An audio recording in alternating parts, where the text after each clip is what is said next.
Have counter-battery radar and advancements in drone surveillance and attack eliminated the role of towed artillery and mortars? To us, the old and conventional stuff is more cost-effective than being mounted on self-propelled platforms, but the time needed to pack up and move makes these weapons and their operators highly vulnerable, especially after exposing their locations after firing. So let's dig into this topic a little more for today's video.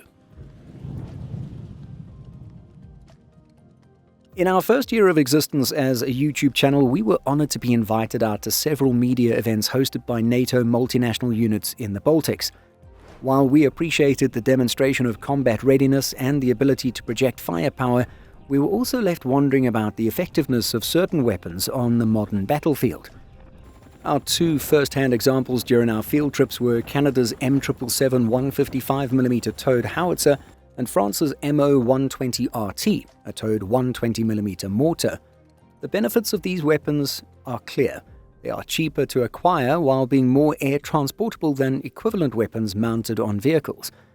With the media events we attended, we witnessed the M777 being picked up by a Chinook, while we got to see a mortar platoon tow their pieces away using these small vehicles, later to be transported by NH-90 helicopters. But just from our own observations, it's clear that relocation of these weapons takes precious time that is also being used by the enemy to rapidly calculate the origin, trajectory, and return fire, a process that itself may take just a few minutes.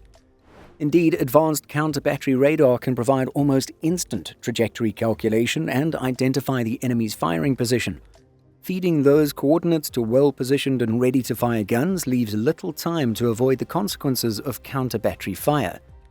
And while a well-trained towed artillery or towed mortar section can pack up quickly, it's unlikely that they'd be able to move fast enough to evade accurate counter-battery fire. It's exactly why the M777s in Latvia for this exercise demonstrated the need to be dug in. And then, while we were in Estonia, when we watched the French tow out their mortars, one of their vehicles got stuck in soft sand or dirt. Mind you, this was a pleasant sunny autumn day, so we can imagine wet and muddy terrain or deep snow potentially being more problematic. With artillery often placed far behind the front line, they are perhaps a little less susceptible to drones, although long-range drones are indeed a thing. However, mortars and their lower range puts them closer to the enemy and any attack drones waiting for an opportunity to strike. Sure, the threat can be countered by having counter-drone weapons for overwatch, but shooting and rapidly scooting away would be a simpler alternative. And so, speaking of the alternative, we have a wide variety of self-propelled options, both for artillery and mortar, and it is, of course, nothing new.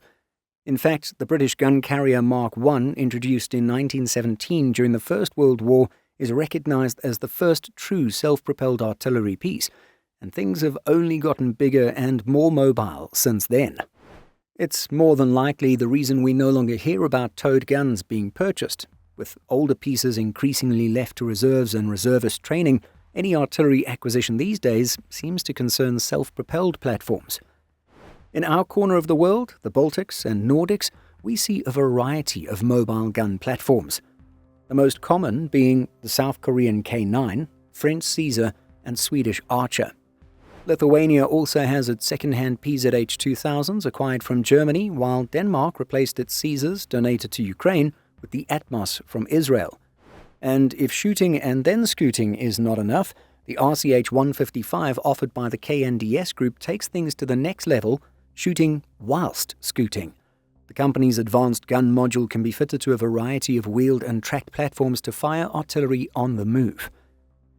Self-propelled mortars are less discussed, but Patria offers a few good examples in the form of its Nemo and Tremos systems. Nemo can be mounted on an armored vehicle platform like the Patria 6x6 or 8x8 Boxer, but can also be fitted to ships for naval/amphibious operations. Tremos is small and light enough to fit on 4x4 vehicles as well as light tracked vehicles, with a relatively recent promotional video by Patria showing the weapon in action on the Sisu GTP 4x4. And no, this video is not being sponsored by any defense companies. So, does the presence and popularity of these self-propelled mortar and artillery systems make their non-self-propelled counterparts obsolete?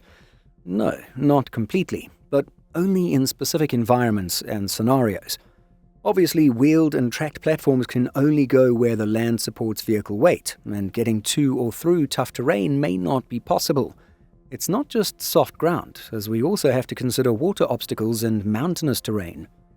And so it's these scenarios where rapid air transportability can play a role, even if big and loud helicopters present their own vulnerabilities. At the same time, it can be argued that the role of these weapons has diminished greatly, particularly in the context of war in Eastern Europe.